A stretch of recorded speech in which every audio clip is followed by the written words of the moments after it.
kuinua. Mwenye nguvu, mwenye mamlaka, mwenye uweza ni wewe Kristo. Umeinuliwa Baba yetu, umeinuliwa Mungu wa Israeli. Mungu wangu, ninaomba ukatakaze anga ya wakati huu, takaza mawazo ya kila mmoja wetu Mfalme, na kushukuru kwa kutuleta pamoja ili tukajue mapenzi yako na tukajue mawazo yako Kristo. Uinuliwe Baba wakati wa neno. Ninakualika Yesu, kubali kunena nami, nena nasi. Naomba presence yako iwe pamoja nasi Mfalme, nihudumie na njia kipekee ili niweze kuhudumia watu wako Yesu. Naomba Jehova Mungu wangu kanitumie kama chombo chako Mfalme. Naomba Mfalme kenye kitatoka ndani yangu kiwe na uhai, Tusaidie Mfalme kusikia, kutenda kulingana na maandiko Jehova. Mungu wa Israeli, naomba ukakumbuke wale hawakuingia pia Jehova, maana unawajua kwenye wako. Wakumbuke Yesu, kumbuka kila mmoja wetu mwenye ako wakati wa neno, na mpiana kwako. Hata wale watanisikiza kwa mitandao Mfalme, pia na wapiana mikononi mwako, na kukaribisha Roho Mtakatifu wa Mungu unene nasi, tufunulie aliyo sirini. Roho Mtakatifu wa Mungu, ninakukaribisha pia utuhudumie na njia kipekee. Tunaomba utusaidie kuelewa, tusaidie kuwa na teachable spirit na kutenda kulingana na maandiko Mfalme. Tuachilia kwako, tunakukaribisha wakati Mfalme. Na nenea mawazo ya kila mmoja wetu. Naomba Kristo hii mawazo ikaweze kutii, ikaweze kukubali neno lako. Wakati Mfalme tunaposikia yale utanena kuhusu maisha yetu Mfalme, na kuhusu kenye wale ambao tunaishi na wao wanapitia na sisi kenye tunapitia, naomba Kristo ukakubali Jehova, spirit zetu, mioyo yetu na mili yetu ikakubali kukemewa na maandiko yako siku ya leo. Tuachilia kwako Yehova, tunataka kufundishwa na wewe. Ninaomba ukaweke maneno kwa kinywa changu na my spirit ili nikaweze kunena kulingana na mapenzi yako. Chukua nafasi Baba, unene nasi. Roho Mtakatifu, shuka unene nasi. Yesu, shuka unene nasi. Tufunike na damu yako Yesu, tufunika kila mmoja wetu na damu yako, na ni katika jina la Yesu Kristo sisi sote tuseme amen. Amen, amen. Ninawahubiria nikiwa nimeokoka. Kristo amelinda moyo wangu.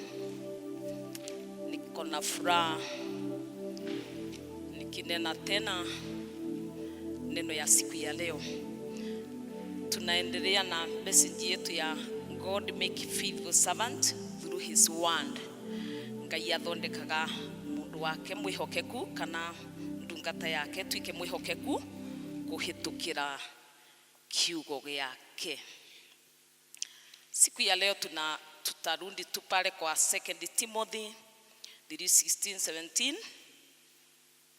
Tena tuingie kwa maandiko yenye wengi wetu wanafahamu ya Hosea 4:1-6 na Samueli wa pili 11-27 ni level, na pia chapter 12:1-23. Ikiwa kutakuwa na time basi nitaangalia, tutasoma Proverbs 1:5 na 2 Peter 3:18 nikiwa kutakuwa na time. Na wakaribisha nyinyi nyote msikie mkiwa huru. Ninawapenda na pia Kristo anawapenda. Na ningependa turudi nyuma kidogo tu tuangalie kidogo kenye tulisoma last Sunday, yenye imekuwa ndani yangu sana, ni yenye tulisoma juu ya 2 Corinthians 4:3-6, kwamba mambo yenye ninapitia na yenye wewe unapitia, tunapitia ili tutakapokuwa washindi tuone mweke wa kufariji wale wengine. Kwa hivyo tunafariji wale wengine kupitia kwa kile tunapitia. Kwa hivyo wewe ambaye umepitia kwa mambo mangumu, mwingine labda amepitia kwa njia kali, ameng'ang'ana kupata baraka, ameng'ang'ana kifedha, ameng'ang'ana kimaisha, unapitia yale ili ukishinda uone mwanya ama mweke wa kufariji mwingine mwenye anapitia kama wewe. Kwa hivyo utamfariji, mwambie hata mimi nilikuwa ninapitia yale tu unapitia, na Kristo amenikumbuka na niko vile nilivyo kwa sababu nilipitia kwa haya na yale mengine, na ndio maana tunapitia kwa haya mangumu na kwa hayo machache. Basi tutajiuliza, ni kwa nini Jehova ametuleta pamoja? Ni kwa nini tunajiuliza hivyo? Ni kwa nini leo Jehova ametuleta pamoja ni kwa nini Jehova tulete pamoja tusome tena kuhusu neno lake.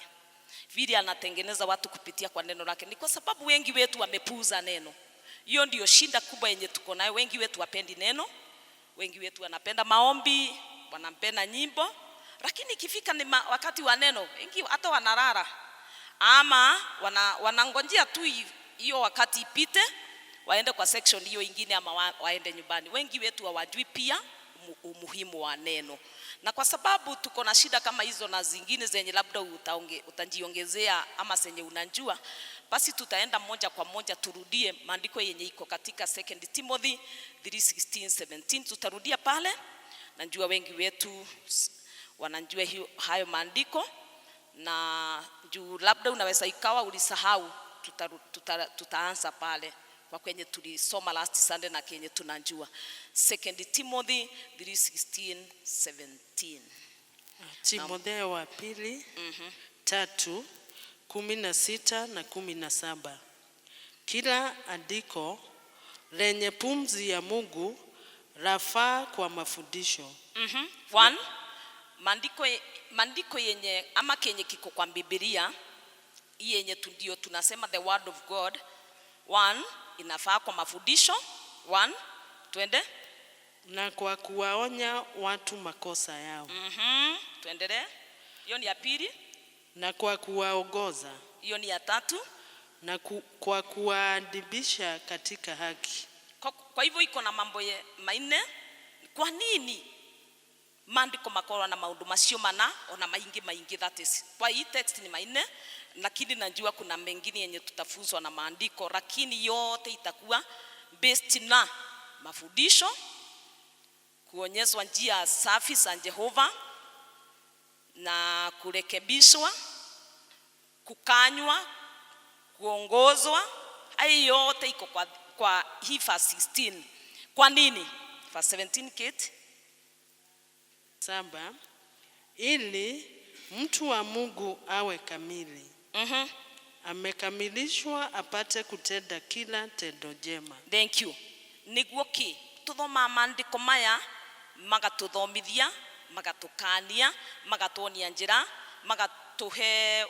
magatonia uria tungikara no thingu niki nigetha we unanie mtu wa Mungu wewe na mimi sasa tuwe kamili. Ni kumaanisha wikundu tutakinyanirite, wikundu bado tutakinyanirite, na Mungu akiangalia anaona bado hatujakamilika. Kwa hivyo angependa sasa tukamilishwe na neno la Mungu. Na nilisema neno la Mungu liko na kila jibu, maana ni mawazo ya Mungu. Tukiisoma tutajua mawazo ya Mungu kwetu na tutajua mapenzi ya Mungu. Niki turakamilika twiki atia? Twiki ogiko kiothe kiega. Hayo ndio mapenzi ya Jehova kwetu. Kwa hivyo anatuangalia, anajua venye kwenye alitutoa. Kila mmoja wetu ako na hadithi yake. Uti mundu teka rugano rwake okuri arutirwe ni Ngai. Ithuĩ twĩturugano Jehova ngorire kama ya Paul, ndio ninakumbuka sana kwamba akorirwo athiite kuraga andu Damasiki. So akakutana na Jehova pale. Sijui yako ni gani, lakini mimi ninajua hata tukisoma yenye tutasoma leo, kila mmoja wetu ako na hadithi yake. Lakini juu labda wengi wetu wanaweza kusahau, wacha tuanze na Hosea. Tusikie Hosea akitufunza, kisha tutasikia hadithi ya Daudi. Hosea 4:1-6. Tunajua hiyo, najua ndio maana sijandwelu pale kabisa. Hosea 4:1-6. Lisikieni neno la Bwana, enyi wana wa Israeli. Kwa maana Bwana ana mateto nao wakaao katika nchi. Na kwa sababu hapana kweli, wala fadhili, wala kumjua Mungu katika nchi. Hapana neno ila kuwapa kwa uongo, na kuvunja ahadi, na kuua, na kuiba, na kuzini, huruka mpaka, na damu hugusana na damu. Kwa ajili ya hayo nchi itaomboleza, na kila mtu akayaye ndani yake atadhoofika. Pamoja na wanyama wa kondeni na ndege wa angani. Naam, samaki wa baharini pia wataondolewa. Walakini asishindane mtu, wala mtu asikemee. Maana watu wako ni kama wao washindanao na kuhani. Na wewe utajikwaa wakati wa mchana, na nabii naye atajikwaa pamoja nawe wakati wa usiku. Nami nitawaangamiza mama yao. Watu wangu wanaangamizwa kwa kukosa maarifa. Kwa kuwa wewe umeyakataa maarifa, mimi nami nitakukataa wewe. Usiwe kuhani kwangu mimi. Kwa kuwa umeisahau sheria ya Mungu wako, mimi nami nitawasahau watoto wako. Andu a Isiraeli o inyuĩ mũtũũraga gũkũ bũrũri ũyũ, ta thikĩrĩriai maũndũ marĩa Mwathani aramũthitangĩra. Mwathani ekuga atĩrĩ, gũkũ bũrũri andũ ti ehokeku, ona ti atugi, na matiũĩ atĩ ndĩ Ngai. Ũguo nĩguo Mwathani ambĩrĩria gũtwĩra ithuĩ a Isiraeli kana andũ arĩa tũmũĩ. Kĩrĩa kĩrĩ kuona ũhoro wa kwĩhĩta na kuona mĩhĩtwa ĩyo, kũhenania,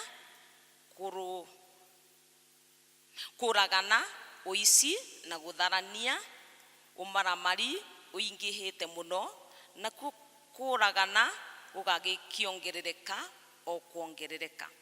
Nĩ ũndũ ũcio bũrũri nĩ ũkũma na arĩa othe matũũraga kuo makue. O acio nyamũ, o nacio nyamũ, nyoni, ona thamaki ciothe nĩ igũkua, nĩ gũkua igũkua. Mwathani ekuga atĩrĩ, hatirĩ mũndũ ona ũmwe wagĩrĩirwo nĩ gũthitanga andũ, ona kana kũmakania. Nĩ inyuĩ athĩnjĩri Ngai ndĩratetia. Inyuĩ mũikaraga mũkĩhĩtaga utuku na muthenya, na noguo anabii mekaga. Nĩngũnina Aisiraeli nyina wanyu. Andũ akwa manangĩtwo nĩ ũndũ matinjũĩ. Inyuĩ athĩnjĩri Ngai nĩ mũregete kũmenya. Ona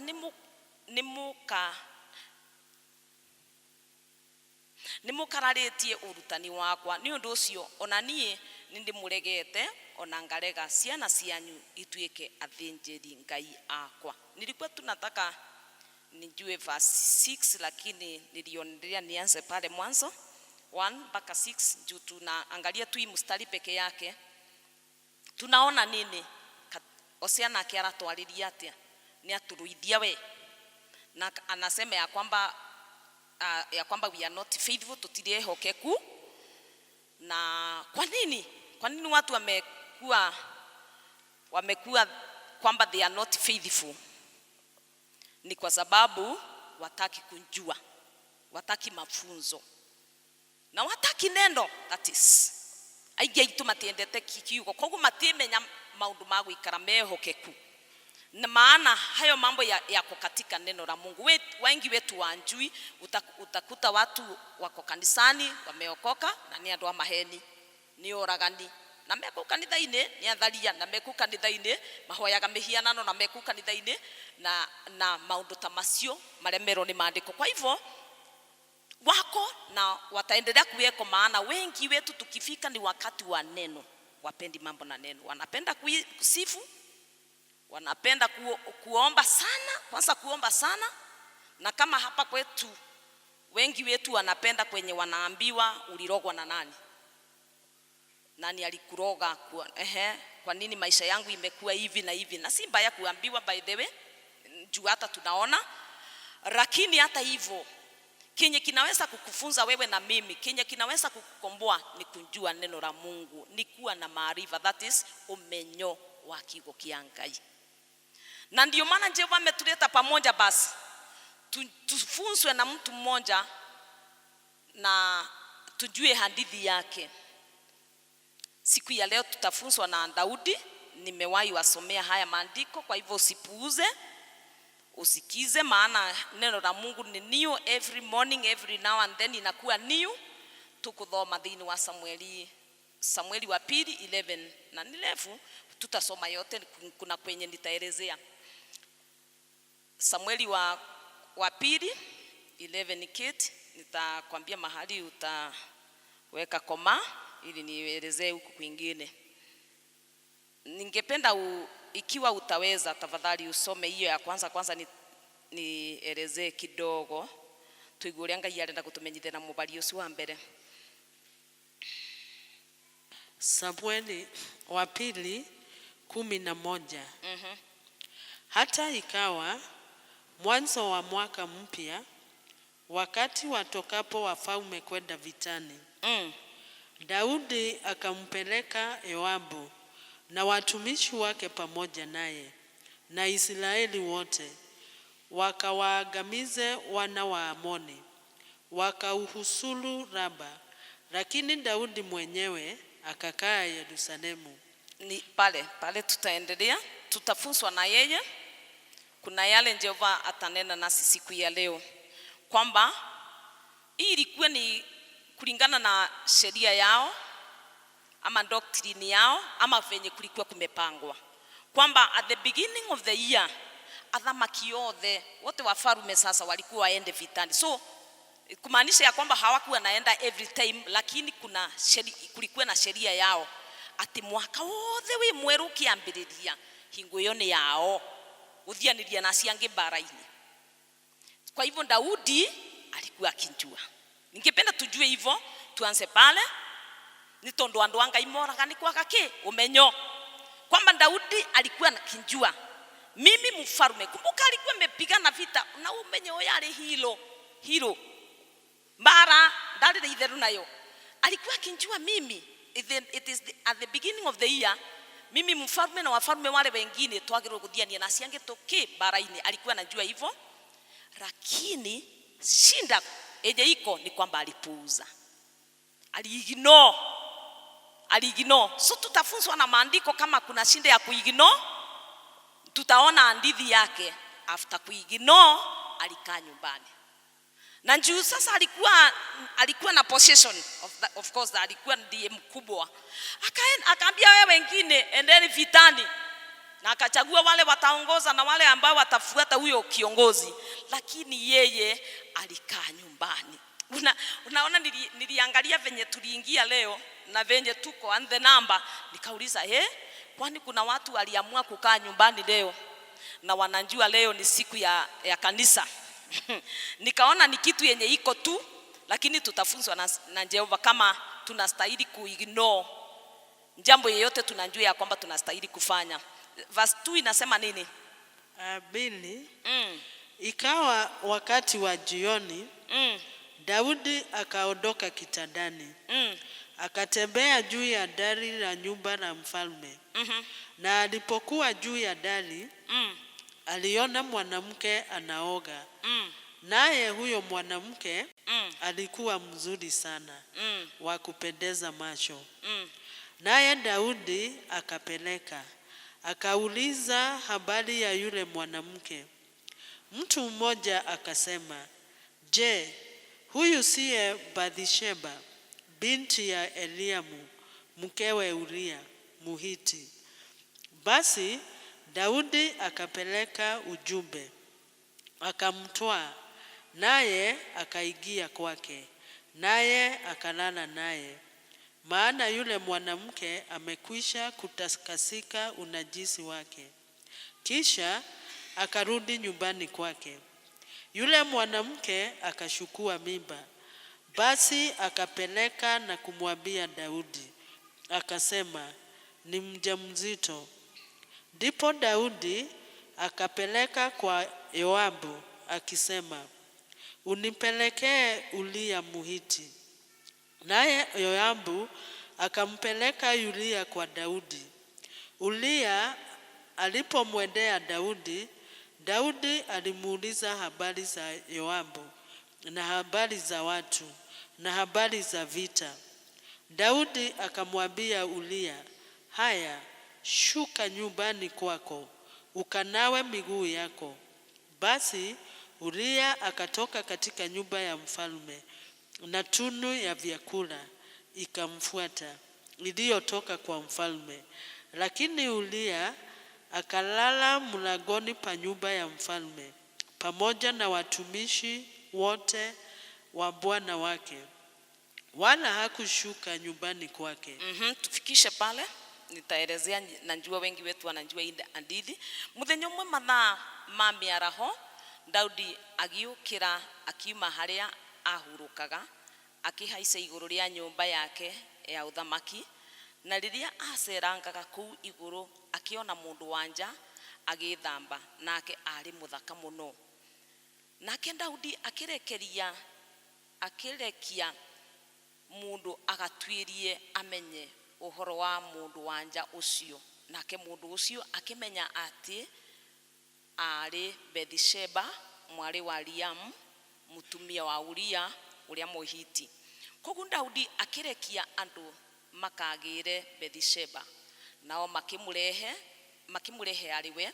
Nake Daudi agikoma nake. Bathsheba akoretwe no ihindi arikie ihinda riake ria mweri. Thutha ucio Bathsheba agicoka gwake mucii.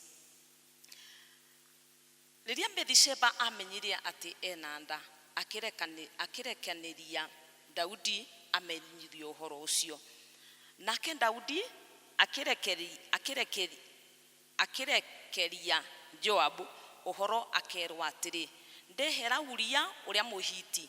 Koguo Joabu akirekia Uria kwi Daudi, akirekeria Uria kwi Daudi. Hindi ria Uria akinyire hari we, Daudi akimuria kana Joabu na thigari no wega no ria bara yathiaga na mbere. Daudi agikira Uria atiri, gikuruke gwaku mucii ukahuruke kwa ihinda. Uria akiumagara na akirumiririo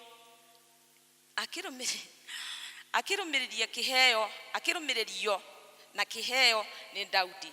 No riri Uria ndathire gwake mucii, no akomire muromo-ini wa nyumba ya muthamaki mari hamwe na ndungata ciothe cia mwathi wake. Nitaelezea huku kwingine. Basi tunaendelea na kusikia hadithi ya Daudi, na Daudi atatufunza mengi. Ujue hii ni yake. Tukisikiza ya Daudi, ndingienda witage kamusema ni ulirikanage yaku.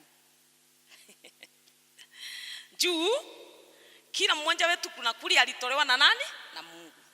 Na kunao hata bado wanaendelea wakitolewa, na sisi zote tunaendelea tukitengenezwa. Kama vile tulisikia katika 2 Timothy 3:17 ati nigetha mundu kimandiko mothe mangaini mega makurutana, magukanania, magututongoria na magutwirikiria njira iri cio thingu, nigetha mundu wothe wa Ngai wothe, even me wothe ekare emwagiriru agithondekagwo nigetha eke ciiko njega. Kwa hivyo tunaendelea na kutengenezwa. Si kwamba niko hapa nikuhukumu, tafadhali naomba. Tunatengenezwa na neno la Mungu. Kumbuka this time kwa haya maandiko ya 2 Timothy 3 ninafunza, na tena tutaona vile Mungu anatutengeneza kupitia kwa rebuke, ukemewa kana gukanio, that is hiyo ya kurekebishwa, correction yoyote ile.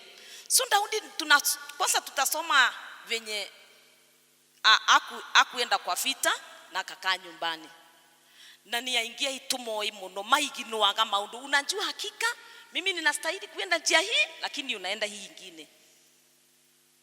Tutaona matokeo yake tu kulingana na venye tutafuzwa na Daudi siku ya leo. Kumbuka alikuwa mfalme kwa gwali na position.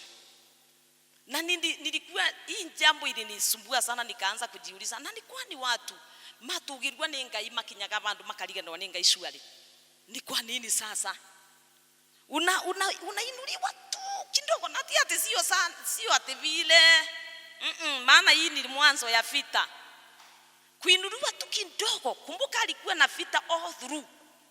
Vile tu aliketi na akawa sasa ni mfalme, ationa no arege kuthi mbara, ndiye huyo sasa akaanza kuwa na vituko zake kwa sababu ya position, power.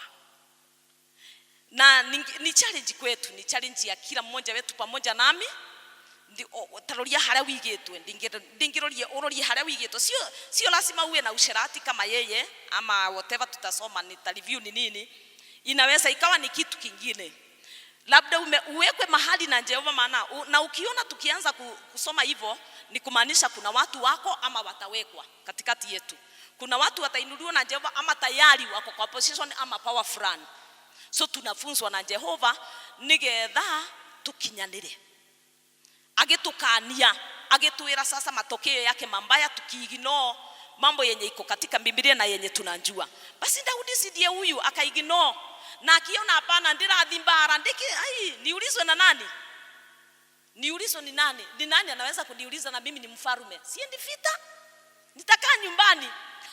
Hao wengine waende. Kwanza wananoa geruni siana ni mabinda mako makole na kuburuka. So akakaa nyumbani. Nini ilitokea? Kwamba akiwa kule si of course throughout the day mimi sijui alikuwa naona nini throughout the day.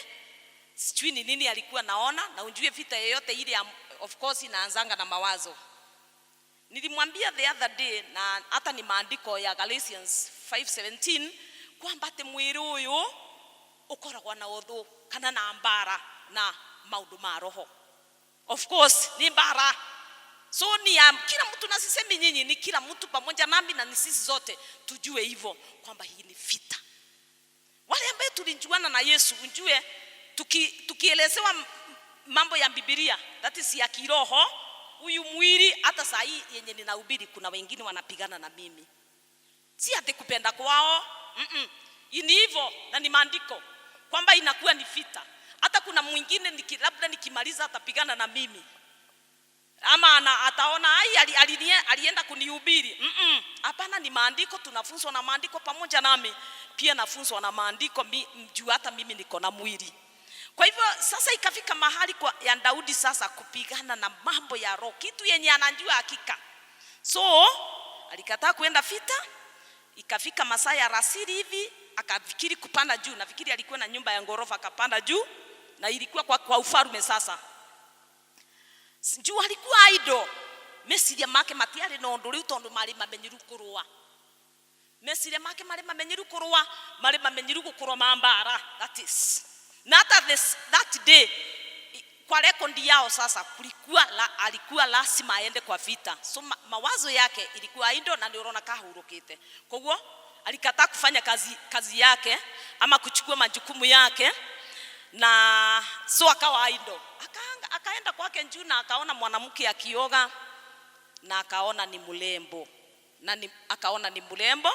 Nikiwa pale although tuko na watoto wetu, ninajua ya kwamba hata wale ambao wanaoa wameoa mke tu hata akitembea kwa nyumba hata mume bila nguo hakuna mtu anashughulika hata aoni kitu. Maana ni kitu alizoea, lakini juu hakuwa amezoea, hakuwa amemuona na si wake. So akafuta akigusirilio niwe. Na hiyo ndio ninaita last. Akapatwa na tamaa, akaona huyo nateta aria makwa bai. Huyo ni adhakara. So hiyo ikawa hivyo jua. Sasa vita ikawa ni nyingine ya mwili sasa. Na akatumana ni ndu ikiratumane didikana ena power ena position. Power. Si ni mfalme urige katumana. Na nikiabinyaba gote ate uge no kana nini. No, ni mfalme. Mimi nikiona bibi yake Uria ninamwona wakati aliitwa, sasa ni mimi, wakati aliitwa labda alikuwa na fikiri, ukiona nimeitwa na mfalme ninaenda kuambiwa mambo ya mume wangu. Juu Uria sasa alikuwa vitani pamoja na wao wengine. Kumbuka alikuwa anasaidia David kupigana. So bibi akaenda bila lolote ndani na message ya modu na akafika kwa Daudi. Mimi sasa nasema ni maoni yangu, maana ni kitu ya kuitwa na kuendelea. Ninasema ni lepu kama lepile amujitire kiahi njoo akuona atuoni kitu yenye ati walimuona siku moja akaenda akaambiwa rudi tutaonana siku nyingine. That is ni maoni yangu, ni kwamba alimulepu. Nasema ni maoni yangu, kwa hivyo usinipige tafadhali. Ni maoni yangu, alimulepu na akarudi na immediately akarudi nyumbani no agekora ni ekatia ni alitoha na ikawa ni shinda. Kumbe Daudi ni alegire gukora bare beba. Sio kama kuna watu kati yetu labda walipewa majukumu na Jehova na wameondokea hizo majukumu, sasa wataki hizo responsibilities. Ni maambiriretie kurira responsibilities, ni maambiriretie kokora matire nda kutungata wale mwathani ya position ile. Once you ignore, ukiondoka tu kwa mahali Jehova alikuweka, unjue kutakuwa na njia nyingine, kuna mahali pengine utaenda na hau angi ugathie aitega kutheka ni hakire. Najua nimeongea na watu watatu katikati yetu, nirudie tena. Ukiona tukifunzwa na Daudi ni kumaanisha kwina andu mahigirwe ni Jehova handu fulani na makiheo wira fulani, utungata fulani, either ni wagwaku mucie, labda ni wanjirani, labda ni wewe unanihudumia mimi as a pastor, ama ni watoto wako. We name it. Unaona hiyo yote, unaona mahali uliwekwa na Jehova.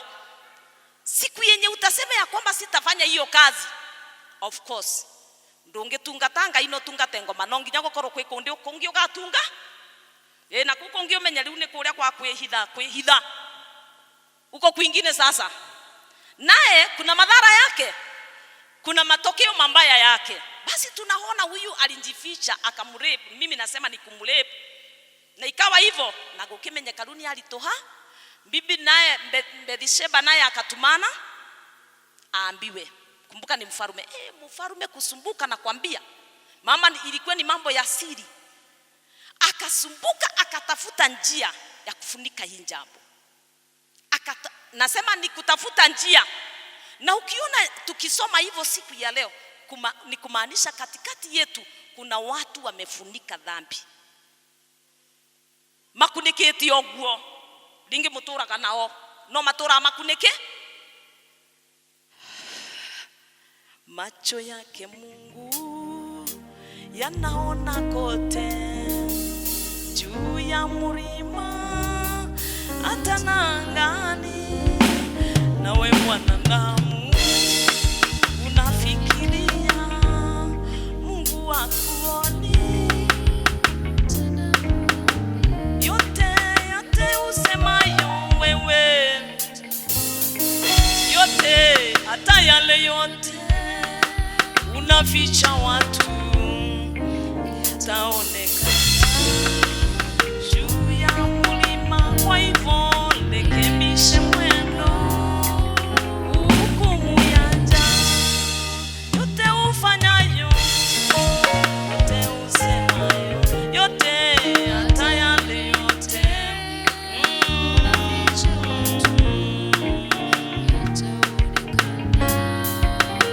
juu ya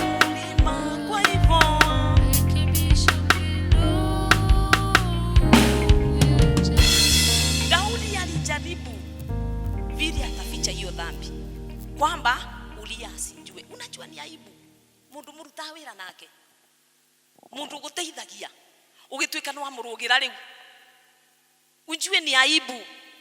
Mumekaa na mtu lakini kuna kitu unaficha, ni aibu, ni aibu. Sio akanjaribu akatumania Ulia. Nilicheka tukisoma kwamba hata alimpa zawadi. Ngai tumenyerere hii zawadi, gift akamtumania we Ulia kunja na akapewa ruhusa. Kumbuka walikuwa vitani. Akamwambia sasa ninataka uende kwako. Na tena akimumagaria na kihe ya kumwikatia, ni ya kumwikatia kumukunika. Ni kumukunika tumenyerere hii gift. Hallelujah. Kiungo tora mbunjetie ogwo. Tumenyerera ke? Tumenyerera hii gift. You may not know kama gift kuna kitu inafunika, kuna kitu kiko ndani. Kwa hivyo tuchunge gift, although sio ya kila mtu. Naomba tafadhali, kuna gift genuine teguo njega teguo kwi gift korogwa njega no ndauga atiriri onge gore kwira gugwikwira wemenyerere gift. Basi akapewa gift arudi nyumbani, lakini Ulia kuenda umenyere ugo kinginya matuko 40 utibithagwa ringi. Matuko ma mwici ni megana 40 ngikinya onogerie kubitha 40 no ulimenye yes no nginya wigwe mlimani tuoneke. So ikafika akakataa. Ulia akasema ai anaambiwa aende kwake na amekuwa vitani, akakataa. Na ikuwa the first time, akaambiwa ya pili, ya tatu, na akakataa na akakataa. So Daudi kusumbuka. Na ninajua hapa kuna watu wanasumbuka na kitu fulani yenye walificha, walitenda na wakafi no inawasumbua. Hata ikiwa ukuambia mtu si unaijua, ulitenda na ukaifunika, lakini inakusumbua. Ujue ni neno la Mungu. Tunasoma neno la Mungu, tunafunzwa na nani? Na Daudi. Na natwari kirugano rwa Daudi tondu tonginya korwo ni usiratie utware mwena wa urete uganeka kukarugano omundu akorwa na karugano gake. Kulikuwa na Adam and Eve. Tunasoma hadithi yao kwamba maigiro na mamlaka tu possession hizo ndio na possession mani okay tutaendelea na kupanda na kuigia, lakini tukorwe na umenyo. Jina la Yesu lipewe sifa. Adam na Eve waliwekwa ena mamlaka tu liaga no sin instructions ila turaigwa no mutikare muti wa gataka muti wa gatagate na walinchua makiguciririo. Ni mambo na kufutiwa. Ukiona kitu kinakufutia sana ni ugekana na uge. Jina la Yesu lipewe sifa. Kumbuka Daudi alikuwa na wanawake, si ati omwe no ni aguciririo ni oretha ni ndo brown kana mbrakiri akiguciririo na ikawa hivyo. Basi tunasikia nini? Kwamba kila mtu ako na hadithi. Mimi niko pale na nimeandika somewhere o mundu alirikane rugano rwake. Twathoma rwa Daudi ukareta rwaku tondu tonginye korwo ni ushirati no ikorwo no kaundu kangi obitha rito ria Jesu riheo gosi. Basi Daudi ndiye huyu akanjaribu ai gugituika no hakuna no. So akaenda kwa plan B. Ninajua wengi wetu wako hivyo. Plan A ikifail tuthia plan B. Plan B ni unonjoragire Uria. Haisi ni aibu. Uria akiwa vitani na mimi niko na bibi yake. Hai. Tunafanya kazi na yeye na mimi ni mkubwa wake hata. So ikawa hivyo na Uria akauawa. So, mimi nimeruka hadithi juu nafikiri ingira karibu kila mmoja wetu anajua hii hadithi, na tikati ya gukenerera muno gwa ati tutinde bo muno no ni ndakwirorete rugano rwaku ururete hata wewe. Sasa ulete hadithi yako ndio hiyo. Sasa maandiko, turudi tena kwa maandiko kiti 2 Timothy 3. Maandiko ni mega maki. Sawa? Tasiuri twathoma ni mega maki. 16 2 Timotheo wa pili. Haria tumire na noho hari tutongoragia 3. Umenye ru turamenya wendi wa Ngai na meciria ma Ngai kwi ithuĩ. Maandiko 2 Timothy ndiacerie na Gikuyu. Timotheo wa pili 3:16. Kila andiko lenye pumzi ya Mungu lafaa kwa mafundisho na kuwaongoza na kuwaadibisha katika haki. Niguo ili mtu wa Mungu awe kamilifu, amekamilishwa apate kutenda kila tendo jema. Uhoro wothe uria wandikitwo maandiko-ini, Ngai niwe werire uria ukuandika kirie kuandika. Maandiko ni mabata tuthikiririe muno hindi iria mundu ekurutana. Toguru ndireka uhoro wa ma. Ni mimi naongea ukweli. Uhoro wa ma onandi no ndirarutira hoti inyu ndirera ni ithuothe riria ugukanania ririe kurunga andu mahitia mao. Na niho tuthiete riu. Na hindi iria egutariria andu uhoro ria wa muturire mwega. Niguo wai maandiko aya makuite maundu maya mana. Kwa nini? Niguo mundu uria utungatagira Ngai akoragwo mwagiriru, na haririo gwika giko oro giothe kiega. So tunatayarishwa na maandiko, tunatengenezwa na maandiko. Teka twariega ona no tunganganaga, si ni kweli? Tunaendelea na kungangana. Wengi wetu kuna areas zenye tunangangana nazo. Hata ikiwa tumeokoka kwina tumehia tugianagana tu bado. Ndio ni kitu dia tukithondeka. Kwa hivyo tunakumbali neno hii tuwe tunaisoma one hour na hata ukienda nyumbani unajisomea. Toge iki ona kingi nigetha uthio kithondeka. Ithuothe maana kila mmoja wetu ako na hadithi. Kuna kenye umewahi tenda, labda ulitendewa, na hiyo ni hadithi pia. Na kuna kwenye Jehova alitutoa. Kama sasa hii ya Daudi ni mingi, lakini yenye inatufunza leo ni ya kulepu. Na ni bibi ya rafiki mwenye tena alikuwa anafanya kazi na yeye, tena ni bosi yake mbaya zaidi. Ndi akalepu tena akaua mume. Maunde na mega na mere akigeria gukunika atwarageria wagereru no ti wendi wa Ngai. Uyo ni wagereru no ti wendi wa Ngai. Ucio ti wendi wa Ngai ato. Ucio ti wendi wa Ngai. Kwa hivyo maana basi tunaambiwa ati tuthoma tukanagio ni maandiko, tufundithagio maandiko, tukakanio ni maandiko, ni magutukania magutuonereria niguo mundu uri utungataga Ngai akorogwe mwagereru. Basi na haririo gwika giko oro giothe kiega teta giki kia ndau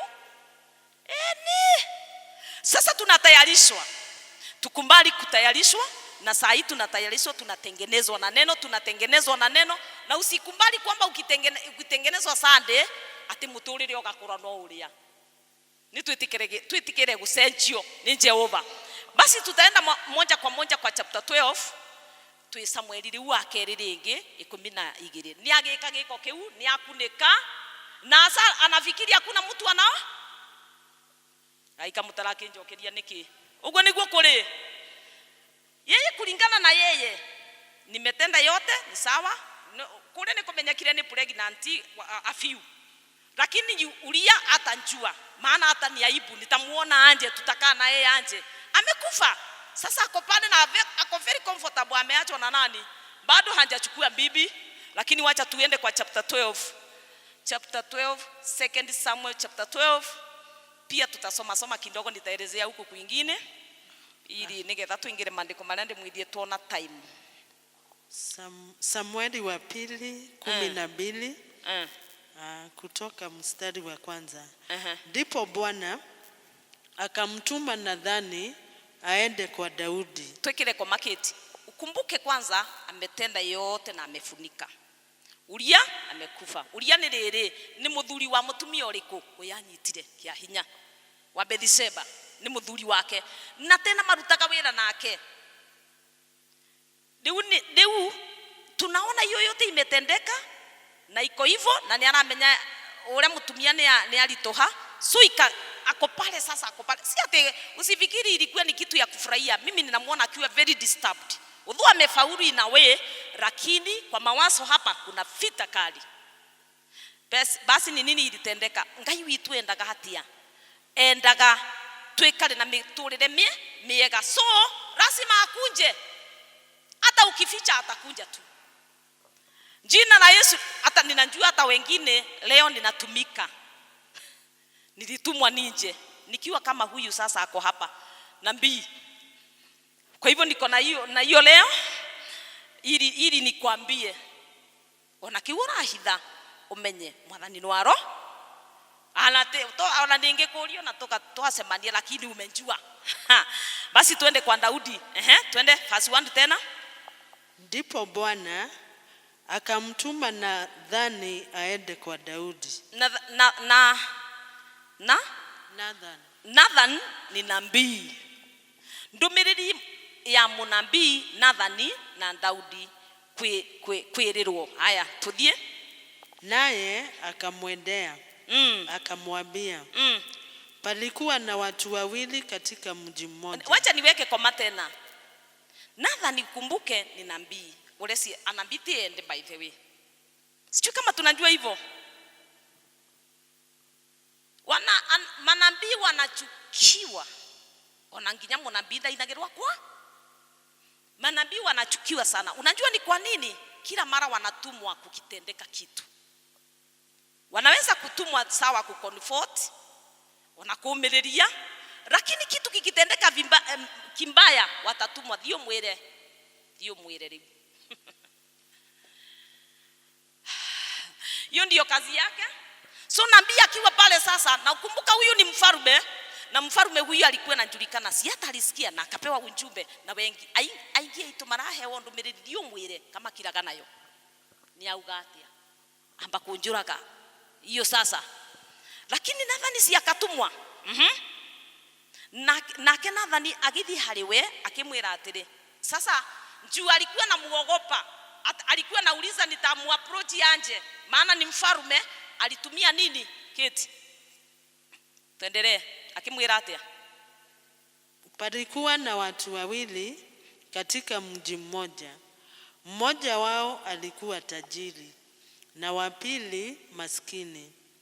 Yule tajiri alikuwa na kondoo na ng'ombe wengi sana, bali yule maskini hakuwa na kitu ila mwana kondoo mmoja mdogo ambaye amemnunua na kumlea, naye akakuwa pamoja naye na pamoja na mwanawe.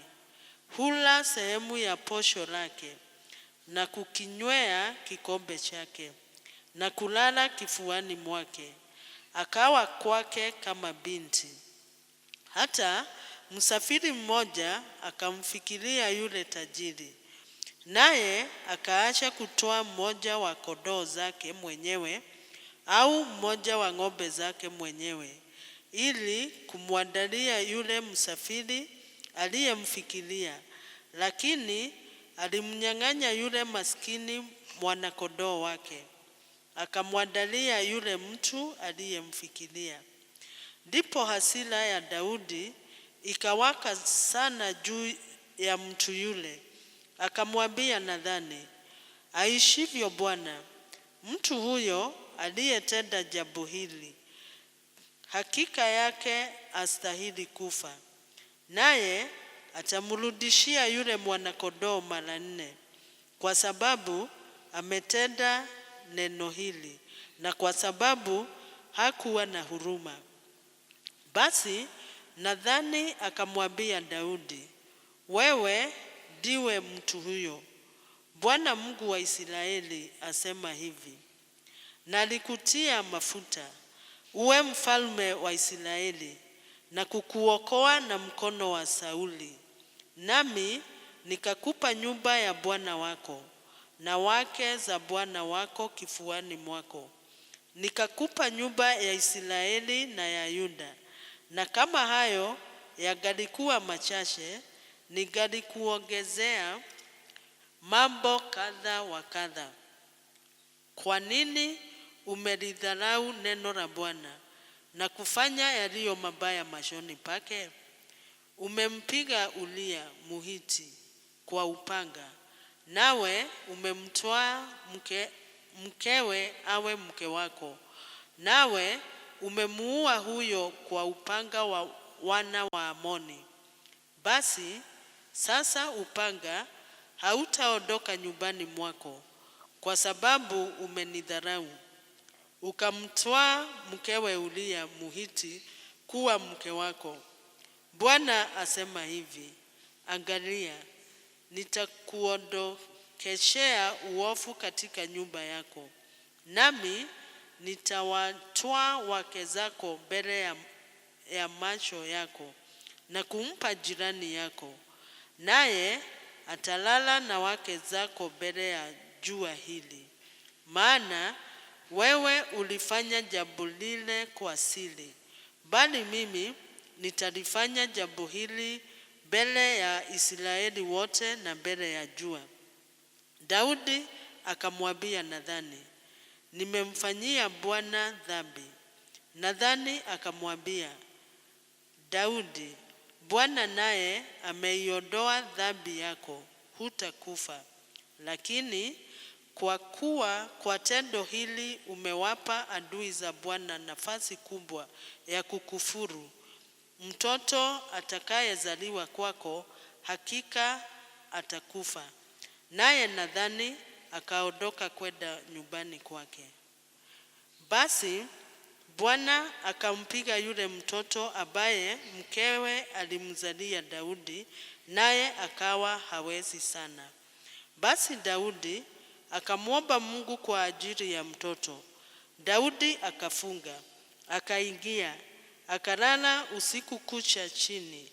Nao wazee wa nyumba yake wakaondoka, wakasimama karibu naye ili wamuinue katika nchi, lakini hakukubali, wala hakula chakula pamoja nao.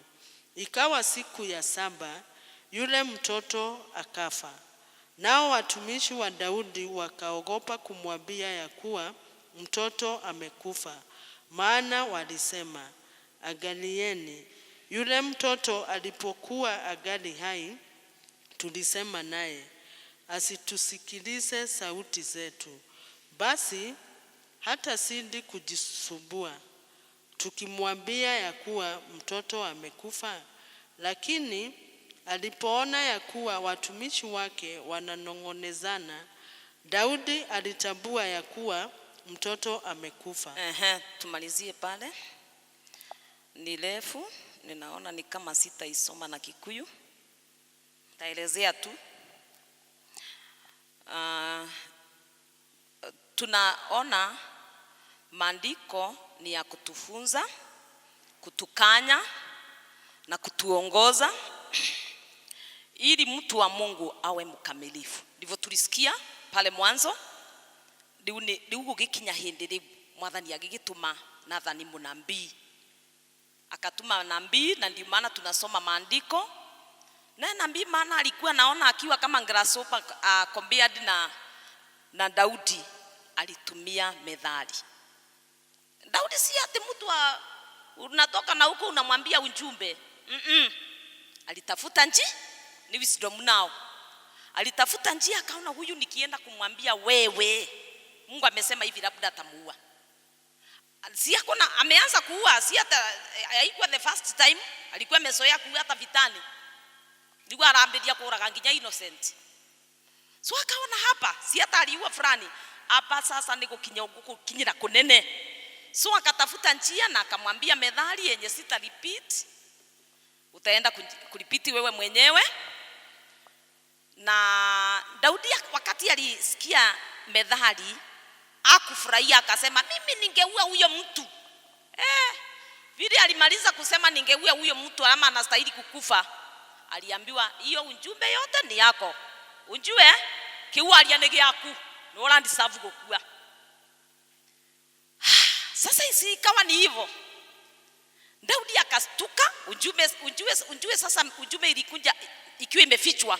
Kama vile alificha dhambi, na ujumbe pia ilifunikwa, ulete anje kakoragwa ni yaku.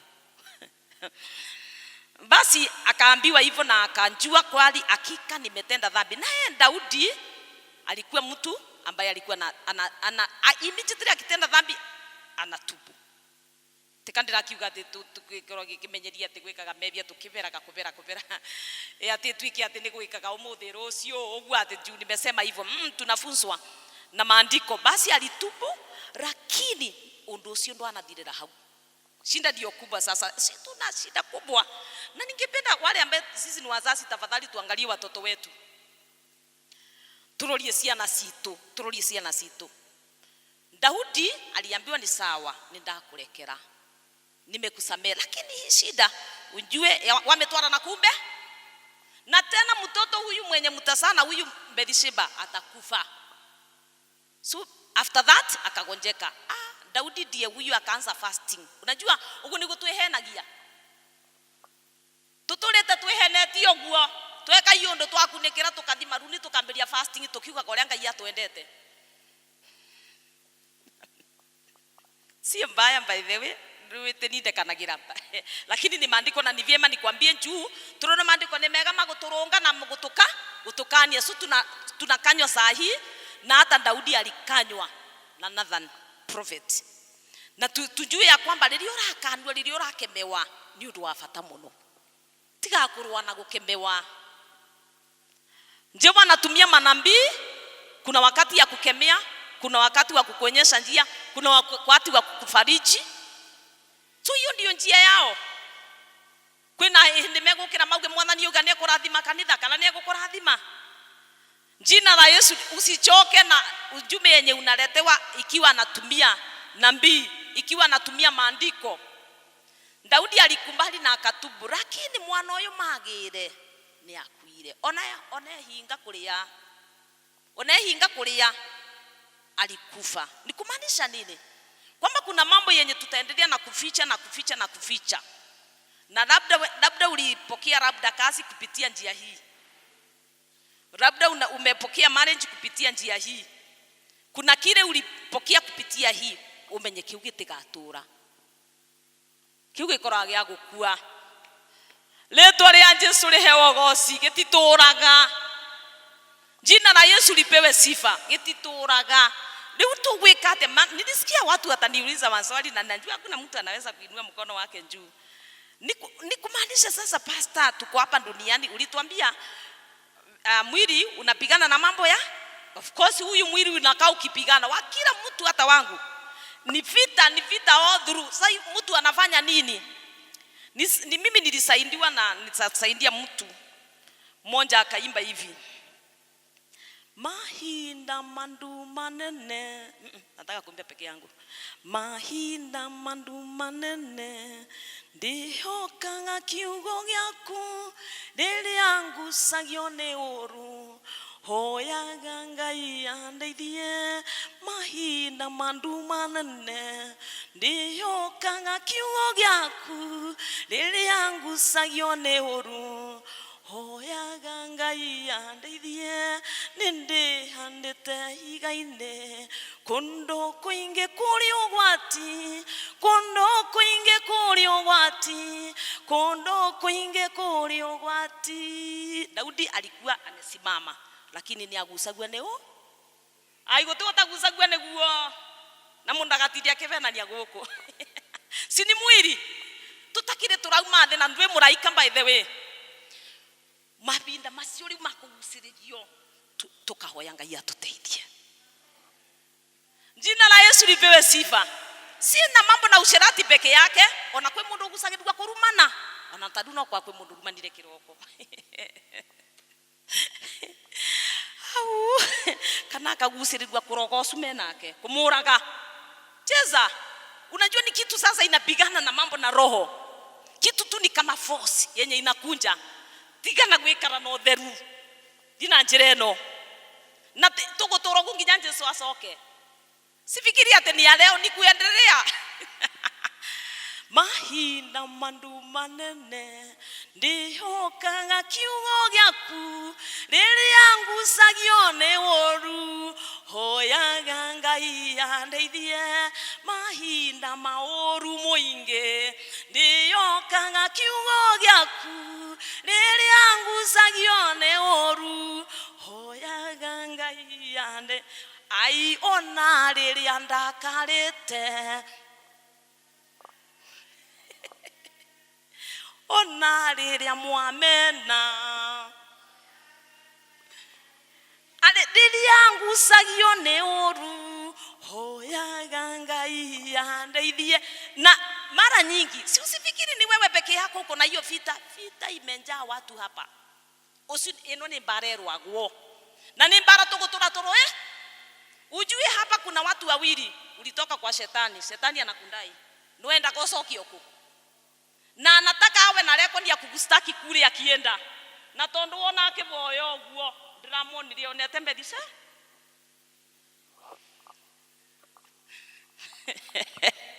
Si macho iko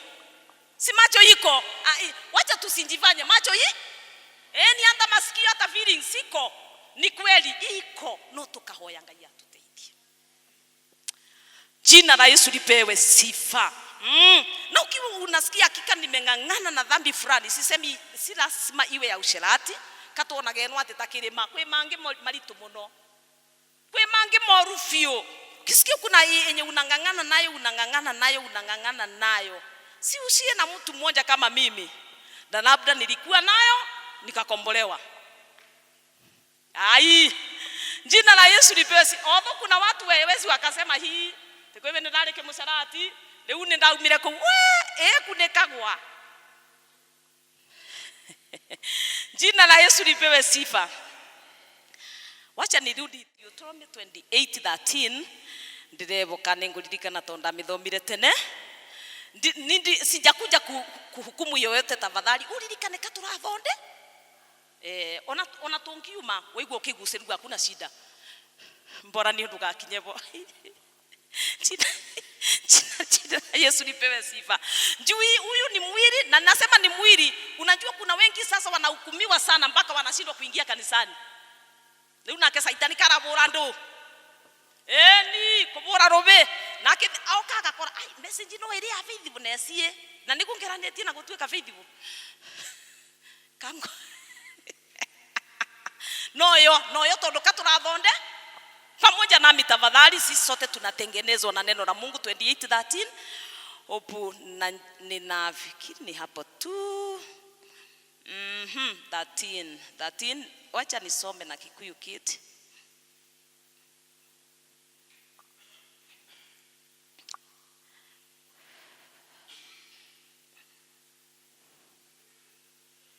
Umefika? Soma nisikie. Kumbukumbu la siyo ni Proverbs, sorry. Ni Proverbs. Sorry. 28:13. Methali, mundu uhithagirira mehia make ndangigacira. Indu uria umoimburaga na akamatiganiria na iguagirwo tha. Soma na Kiswahili. Methali 28:13. Afishaye dhambi zake hatafanikiwa, bali yeye asiugamaye na kuziacha atapata rehema. Ujue kukiri si kitu, aingia itu ni tumburite muno ona twarogama aba tugitwambaria moko maitu no tukumbura mwathani njui ni maheni. Mwathani nini njui ni maheni ngianagana? Shindani tunakiri lakini tukathiona mbere na kume. Inde uria umoimburaga na akamatiganiria. Abau ni bube na anja riu. Riu ni kandira ruta na be na anja ucio ni aiguagirwo tha. Ne kumbura na gutigane. Mungu atupe neema. Riu gutigane yo shinda. Kumbura te icio. Kumbura te icio. Iyo kukiri si icio kubwa. Lakini kuacha hiyo dhambi, hapo sasa ndiko kuna mambo. Na niko turoiga atiriria yangu sagione oru hoyaga Ngai andeithie. So ukikili sio lazima uniambie tondu tutethi inwalire njoni ire ukaga kwira mubunjia, na ukisikia kuniambia ni sawa. Ukikiri hiyo jambo unaendelea ukiambia Mungu, mwathani undu uyu niguo ngianaga naguo mo rebia rere nirio ngunikaga muno. Ona rire ndathi kuona pastor bare kanitha ya umwa ndiagona rio na ngatiga ndamubenia. No menye niyo ndina thani ni ndirona mimi ninakuwa na macho ya kuona ya kiroho. Na mimi sitakuuliza, mimi na nyamaza. Ifike siku kama ya leo uvuzwe na mandi tondu mandiko ni mega magituruta jina, lakini ukienda sana nitakwambia na fulani ni uhenagia. Mimi nimetumia hiyo o mundu rugano rwake. Tuangalie ni nini hiyo unakaa ukificha kila wakati. Na unajua hakika ndiagirwo ni kuhenia mutungati, ndiagirwo ni kuhenia mundu uri ungi, no ndarugama kwiwe nyambagiria kuhena. Mimi ndingikinya hewo ugu no nginya hena nie. Jina la Yesu lipewe sifa. Riu uria umburaga ni aiguagirwo tha. Uria kumbura te icio sorry. Mundu uhithagirira mehia make ndangigacira. Koguo kwena tuwekagira block. Weka ukificha tu, wewe unasema ya kwamba tukiongea na Keti unasikia tuseme ni Keti, tuseme ni Keti niruhusu nimetafuta waku peana mfano naye nikaona labda atakwasika, promise utakwasika. Tuseme sasa anaongea na mimi, anaongea lakini kuna wengine anafuni. Yako na hiyo pastor akinjua hatakuwa ananiambia tuombe na yeye. So afadhali niwe nafunika hiyo. Na inafika siku moja kama hii nadhani anainuka kukuambia masio bithagirira Keti muthenya mwe atatangaza wapi. Nimepromise kiti ya kwamba tunashinda, tunaongea, tunahubiri. Jina la Yesu lipewe sifa. Ni sisi sote tunanenewa na Jehova siku ya leo, tondu maandiko ni mega magitukania. Na twetikire itukanio ni maandiko, katurakanio muthenya umuthi, ni njui aingi aitu ni arĩa mahithaga maundu. No kile tuligagiriria ni kwaga kugacira. Unajiwekea limit. Kuna mahali uwezi ukafika. Unashinda tu kung'ang'ana kusunguka mahali pamoja, maana ulijiwekea nini? Jina la Yesu lipewe sifa. Nasema ni limit, no wekera mubaka. Ate mundu uri uhithaga mehia make ndangigacira. Indi uri umuimburaga kumbura te icio na akamatiganiria. Hapo ndipo tutaomba neema. Riria ngusagio ne oru hoyaga Ngai andeithie, ninde handite ihiga-ine kondo kuingi kuri ugwati, kondo kuingi kuri ugwati, kondo kuingi kuri ugwati.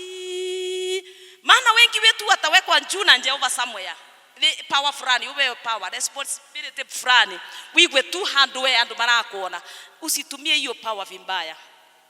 Ati kwamba mtu akikuona lazima arare na wewe. Mtu akikuona lazima atoe kitu kidogo. Leo nimeendea kwa usherati juu text ilikuwa inasema hivyo taikadiri. Lazima atoe kitu kidogo. Lazima afanye kitu fishe na huko ili akufikie. Ngai witu atuteithie. Tutiane nehirio nigetha tuhuthire uneni ucio uru. Twikage ciko ciothe njega nigu tuthio na mbere na kuneneha. Ritwa ria Jesu riheo goci. Ujue kile mtu anapanda anafuna. Na mimi ninaona dhambi zenye watoto wetu wanang'ang'ana nazo nyingi. Ithu asiali ni ithu twa masamba sere. Tukihera no makirwa nire thiba umbere beka na kau. Mimi ninatumia haya maandiko, najua kuna kwingine utakataa. Usinipige tafadhali.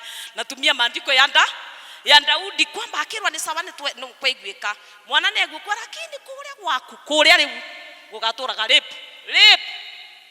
Nginya atumia maku makaripo muthenya umwe kwi parigisi. Tiga riu weka na kabithongo na kahitho. Na ilitendeka hivyo. Ukiendelea na maandiko yenye tulikuwa tunasoma sasa, turudi pale Kate. Tulikuwa chapter 12. Chapter 13 tutithoma ninaongea tu ili unjue hivyo. Hivyo ndivyo Jehova alinena na yeye. Pale mwisho kabisa nadhani akamwambia anje. Akamwambia Daudi agikira Nathani atiri ninjiheire Mwathani. Nathani akimucokiria nake Mwathani nake akiohera mehia. Mwathani nake ni akuohera mehia maku na ndugukua. No riri nio nyararite Mwathani ni undu wa giko giki na mwana waku no nginya agakua. Nake Nathani agicoka akiinuka. Ukisoma hapa juu utasikia ti ati verse 12 undu ucio wekire hitho-ini no nie ngeka undu uyu muthenya barigisi Aisiraeli othe meroreire. So chapter 13 ndio hiyo. Ndio mlango kinahinguka. Unajua mambo mengine yenye tunafanya, tunafungulia watoto wetu. Tuhinguragira ciana citu twahera tutimakaga na kou. Tuhinguragira ciana citu ikathikuite maundu mauru maitu igaturaithianite namo. Maana tunaona sasa chapter 13 yenye hatutasoma, utaona mtoto mmoja sasa anaitwa Amnon. Mwanake wao wa Daudi. Naye huyu alitamani sister yake teneke kwa mariu. Akiona mwana wa Jinati na akithomborwa niwe. Uririkane mwere njugire wendwe we mbara of course. Wana to tekate twaguma kwa andu matekurwa no mekurwa na metho we. Atete. Vita ni itaendelea mpaka Yesu arudi. Ni ithu tukuhoya Yesu atutei. Yes, ninawaprepare katurathonde kwai. Niguo turaharirio ni kigo kia Ngai amaitu maturaga memenete. Aingia itu makaga guthie na mbere to no maririkanaga undu fulani. Uma hau. Jina la Yesu lipewe sifa. Maana unajilemeti na hiyo tu ulitenda. Hukuona mtu ambaye alikwambia neno la Mungu linafanya hivi, na ninakwambia wazi siku ya leo kwamba Amnon naye alitamani step sister anaitwa Tamaru. Akaona ni mrembo, akasumbuliwa na upendo wake. Upendo, that is kumwenda tu, ni kumwediria, nataka kuondoa baunu ni sister yake. Akasumbuka. Sisi tunajua hiyo hadithi ama nimalize? Nafikiri tunaijua. Nimesikia muni ya karibu kila mtu, si ndio? Nimalize ama tuendelee? Kanjigue. Akasumbuka mpaka siku moja akirwa ni rafiki tu wao wa familia yao, na tuchunge hao marafiki wa familia zetu. Akaambiwa ya kwamba wewe utafanya hivi, utashinda kusumbuka hapo, na wewe ni mtoto wa mfalme. Jifanye hivi, fanya hivi, jiralize. Aya, mtindo na ule wa fafa. Si ni ile tu. Style no ile. Akaiwadhani. Mungu atusaidie sisi wazazi. Siana situsikalile tu yuma. Naomba Mungu atukomboe. Mimi nitaenda kudisconnect watoto wangu na mimi. Jina la Yesu lipewe sifa. Mimi nikisema mimi unaleta kwako. Uthiotigithukanie ciana ciaku ni savile muno rwa mebia maku. Jina la Yesu lipewe sifa. Si huyu naye akasumbuka kama baba tu. Ndeto no ile ya baba. Akasumbuka mpaka akirwa akapewa liu plan. Wewe ustahili kusumbuka, unaendelea kukonda kwa sababu ya sister yako. No, nitakuonyesha njia. Diwe komidhie wewe mruwaru. Unajifanya ati kwamba wewe ni mgonjwa, lakini nataka tu kupikiwa na my sister. Enda usome hii hadithi usikie. Na ikawa hivyo. Na yake mulipa. Suka story kwa ukadhiri oguru ukadhiete. Ikafika mahali pengine nao mwingine akaribu watoto wake wa nani? Wa Daudi. So ikaenda hivyo. Ndenda kugatirere. Nataka kusema nini? Maandiko ni mega magituruta. Tuitikagiri kurutwo. Ili ukiona kapate ni kwenu, pattern. Ndari nayo na nendira miona takera mberie na mwana wako we. Unaigonga mapema. Ene tuwaigua. Jina la Yesu lipewe sifa. Unaona kwamba mimi nilisumbuka na kitu fulani, unaigonga mapema. Akuru nuonire wale no limu fulani we sukuru na mwiri tu waku kana mwanake ni amberio limu ucio ukamudisconnect yo tene. Thena nikuhitha mehia na gwitu bure we mwega. Jina la Yesu lipewe sifa. Hiyo ndio shida yenye tuko nayo. Kuona wengine ni wambaya yako unaficha na unakaa hivyo, mtoto anaendelea na kuteseka na wewe ndio uko na dawa. Naongea na wazazi tafadhali. Jina la Yesu lipewe sifa. Naongea na wazazi na watoto wenye wako na ni andu agima. Ona mundu ni atigithukanagia nani. Akauga atia kama my late mom. Nilikuwa ninaona venye na treat my dad. Upande wa chakula. Nginya ngiuga ndingikagia muthuri wakwa ndikarega kumurugagira. Haya. Jina la Yesu lipewe sifa. Iliongoraga nisikirete number 1. Ona tarui kuo. Jina la Yesu lipewe sifa. Nilikuwa ninaona kichakura. Huyu mzee anatezeka kichaku. Wewe alike na idena ciake we nundu akurega kureta ngaga ndu wewe na itomi. Lakini mimi nikasema hapana, sitakumbali. Na ngirega. Mimi niliona baba yangu alikuwa mhubiri kama mimi, lakini kindu giothe atwaraga kanitha. Ngiuga no. Ningakorwa ngi divine cia mucie na cia kani. Ni ndui. Ndaka goko ngaka gwitu ni atia. Jina la Yesu lipewe sifa. Leto ria Yesu lehego. Unaona nilifanya nini? I disconnected myself. Tikindo giothe no kanitha ine. Kagokoro na cia kanitha na cia ndui. Tie gwitu ya remote, tie gwitu olimu. Jina la Yesu lipewe sifa. Ate tukanyumba kamusi ukaroreti ni ndungienda gukona no ya kanitha ni mkuriruka. Urauga kuma bati mothe ni mapasta wangale. Na kuria ni nyeki. Jina la Yesu lipewe sifa. Mimi hayo ni mambo yenye ninafunza na mimi tafadhali. Mama ngine utanendia hapa twarikia. Jina la Yesu lipewe sifa. Kwa hivyo usifiche dhambi. Mahinda maoru mwingi ndihokanga kiungo gyaku riria ngusagio ni oru. No menyo ucio ni pastora ina riu. Riria ona ngiaria riu ndikugucirigwa kwaria.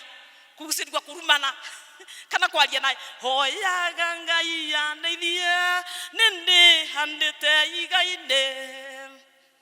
No menya cio niyo Jesu aethaga ona ngoma ethaga acio mebandite riu amonie uria ni mutha eni amonie tu utindo ukithi kanitha yukarime.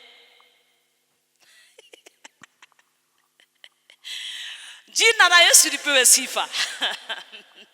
Tumeonyeshwa mambo mengi na tumeficha mengi, tuhoe Ngai atuteithie. Ni ndio kile kwa hukumu juu hata mimi niko na mwili na hata ninaona, ninasikia. Jina la Yesu lipewe sifa, lakini tutaomba Mungu atusaidie. Usisahau nikimaliza namaliza na mstari ule wa 17. Tutikaligano ni guri ni ndareke na ndi muhituki mathaa. Ninjue kwa andu mandoragiria mathaa muno. 2 Timothy 3:17 maundu aya ni mega maya turaigwa ni mega maguturuta nikiuki niguo mundu uria utungataga Ngai. Usifikiri ni hapa tukubiri peke yake, hata kwenye uko ithuĩ tutungataga Ngai, kuthomithia, biashara, gutungata ciana, nigetha mundu uria utungataga Ngai akorogwe mwagiriru. Kwa hivyo ndio maana anatutengeneza sasa kupitia kwa neno lake tuthitukiagage ni tukiagagira giko kiothe ekorwe mwagiriru na ahariririo gwika giko oro giothe kiega. Ujue hii ni vita. Mara nyingi tunafutwa kutenda mabaya. Kwa hivyo tunakaa tukitayarishwa na neno la Mungu. Tukubali neno la Mungu, twakithie thao kakiuga ni sawa kakituthondeke. Jina la Yesu lipewe sifa. Tugakirekereria macimaro kama tuthondeke na ndugatire Sunday tondu ndumiriri no iriko ino ya kuthondekwa. Tunaendelea tukitengenezwa na Jehova niguo twagirire. Tukinye bandu tukerwa atirire na kumuiso na ku well done, enter into eternal joy. Jina la Yesu lipewe sifa. Na kwina andu guku meguthondekwa magirire nginya thirikari yetha mundu mwega ekanjuria ku kanithani pastor Wangari no nyonere mundu mwega. Unajua siku moja a priest sitatanja wa kanisa gani, juu hapa ninaingia mapema, a priest aliingia na tulikuwa hapa wa kanisa fulani. Aliingia mapema, ndio alikuwa na wasiwasi, akinjuria muhunjia na ni amenya ni by the way anjuria niwe muhunjia. Nikamwambia ndio. No jethere mutumia mwega. Na unjue ni hapa na si wakiro ngimwira tutaongea. Mimi ndingimuraga ngoro tono muone kalete gukundia musiri. Jina la Yesu lipewe sifa. Na odho nilicheka wakati alienda kasema kwani kwao hakuna. Tukiendelea kutengenezwa sasa niguo ndo magaspota kwa uguo. Letwa ria Yesu liheo gosi. Haleluya. Ukaigwa tanjethera mundu ungi nungamirira wira na ndiroria kithomo aba matena makaratathi ni mundu ndui. Ukinaigwa mundu wina ngoro njega. Si tulisoma hivyo one time. Ngoro peke yake te maratathi. No, sisemi tusisome. Hapana, na maratathi nimeendekaga. Jina la Yesu lipewe sifa. Kwa hivyo si ati ninapiga masomo juu hata mimi niko na makaratasi. Kwa hivyo tutaendelea kutengenezwa, tukubali kutengenezwa, tutakubali kutengenezwa na twakinye thari ya kuboya tutingiukite kurikia. Tigu hapa ni tukuboya. Jina la Yesu lipewe sifa. Kwa hivyo tumefuswa na Jehova siku ya leo, kiugo ni kiega gigitukandia, gigituruta, tugitikire. Niguo tukamenyaga rire twaguciririo ni oru twagirwo ni gwika atia. Ku compromise? No. Twagirwo ni kuga no, twagirwo ni kuhoya Ngai atuti. Ni tondo muruma. Yes, waigwa taka kuruma na ukauga mwathani ndahoya Ngai ututi. Mtu mmoja alikuwa kila mara ni kuongea mambaya matusi. Nginya akeragwa ekarage na mai kanyua. Oguo. Which is not possible. Jehova tusaidie, naomba tusimame. Si unajua hadithi yako, kila mtu anajua hadithi yake by the way. Karogano gaku ni wakona. Karogano githindura kona kuria twarutirwe ni Jehova. Kaituthondekwe. Wacha tuendelee na kutengenezwa na usitoroke. Njoo nitaendelea kupreach hivyo na mimi hata mimi naendelea nikitengenezwa. Jina la Yesu lipewe sifa. Kwa hivyo tukubali kutengenezwa na Jehova. Natengenezwa maisha yangu na Bwana, natengeneza maisha yangu na Bwana, ili Bwana kija anikute tayari, ili Bwana kija anipate tayari, natengeneza maisha yangu na Bwana, natengeneza maisha yangu na ili Bwana kija anikute tayari, ili Bwana kija anikute tayari, ukiwa usiku anikute tayari, nikiwa nimelala anikute tayari, nikiwa nyumbani anikute tayari, nawe ndanda jitahidi wingie, nawe ndanda jitahidi wingie, ili Bwana kija anikute tayari, ili Bwana kija anikute tayari, nikiwa nyumbani anikute tayari, nikiwa peke yangu anikute tayari, tukiwa na Bwana anikute tayari, ili Bwana kija anikute tayari, unatengeneza maisha yangu na Bwana, tengeneza